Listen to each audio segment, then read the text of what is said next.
Hello viewers and welcome to today's e-class. So today we want to know how to determine the capacitance of capacitors in series.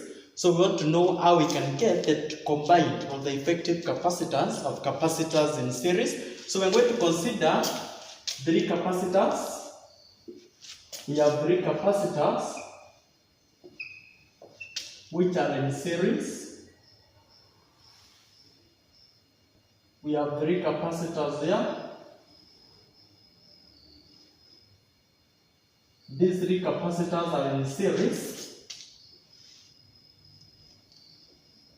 Let's say we have a switch here. We have some cells there. So these are three capacitors in series. Then we can have a voltmeter across the cells. Let's call it VT. That's a voltmeter VT. Then we can also have, here we can have V1, voltmeter 1,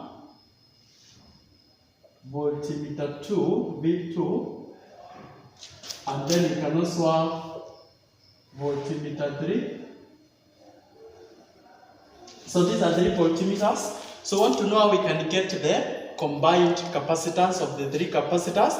Let's call this C1, C2, and C3, capacitor 1, capacitor 2, and capacitor 3. So it is right to say charge Q is the same. The charge.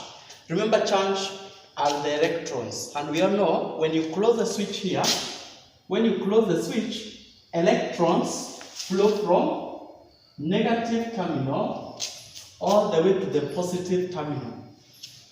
When you close the switch, we all know that means the electrons or the charges will flow from negative through C3, through C2, through C1, and back to the positive. And that means the charge through C3, C2, and C1 is the same. Remember, the voltmeters have a very high resistance, so the charges may not be able to pass through there. So, and when charges are the same, definitely voltage is not equal.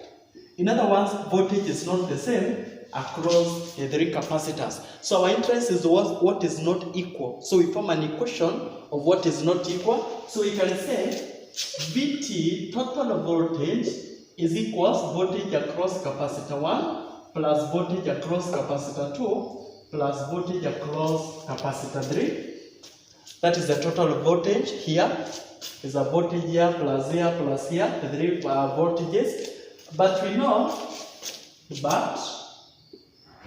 since we know Q equals CV, we all know Q equals CV, that is charge is capacitance times voltage, and that means voltage is equals Q all over C from here.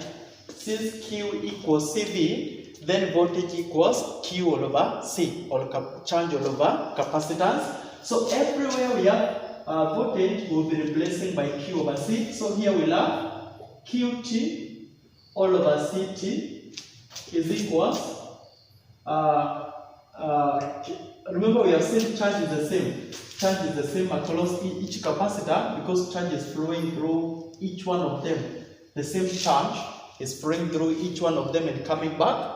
And remember, we have said again, charge will not pass through the voltmeters since they have a very high resistance. That means you will not have Q1, Q2, and Q3. Q will still be Q. So it will be Q all over C1 plus Q all over C2 plus Q all over C3. Whereby we are saying, where we have voltage, we will be replacing by Q over C. So in that case, since QT, total charge, is equals to Q.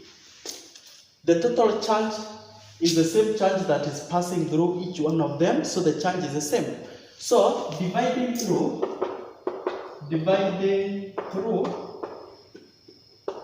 by Q. If you divide everywhere by Q, so here we'll have 1 all over CT is equals 1 all over C1 plus 1 all over C2 plus 1 all over C3. And that is how you get the total capacitance. So for capacitors in series, total capacitance is given by 1 over C1 plus 1 over C2 plus 1 over C3. That's when there are 3 of them. But if there are 5, you just continue plus 1 over C4 plus 1 over C5, and the pattern continues. Remember, if you want to get the total capacitance, you will simply find the reciprocal of the final answer. So that's how you get the capacitors in series.